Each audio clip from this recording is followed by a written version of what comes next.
Postés autour de lieux sensibles, sites touristiques ou lieux de culte, 10 000 militaires, l'opération Sentinelle. Alors que l'effectif devait baisser dans quelques jours, il est finalement maintenu. Le dispositif est pourtant critiqué.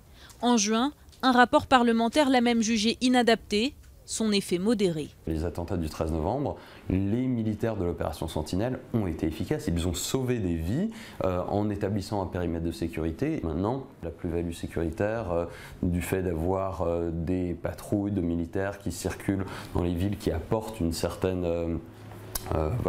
qui permet de rassurer les populations, on va dire, mais qui agissent sans renseignement en préalable et qui ne ciblent pas en fait des individus terroristes. Dans les premiers mois de l'opération, la priorité avait été donnée à la capitale.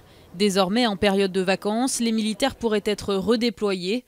À Strasbourg, autour de la cathédrale, leur présence est bien acceptée des touristes comme des commerçants. Et je pense que ça fait quand même du bien d'avoir les autorités qui sont là autour de nous et voilà, qui patrouillent et qui surveillent un peu le secteur. L'année dernière, il y avait certains touristes étrangers qui étaient surpris et qui demandaient pourquoi il y avait une présence militaire et non pas policière. Une présence policière, c'est quasi normal dans toutes les capitales européennes, dans toutes les grandes villes. Mais une présence militaire, ça peut faire peur quand on ne sait pas, quand on s'y attend pas. Si son efficacité est remise en question, l'opération Sentinelle remporte un franc succès auprès de l'opinion publique. D'après un sondage IFOP-DICOT de mars 2016, 77% des Français soutiennent l'opération Sentinelle.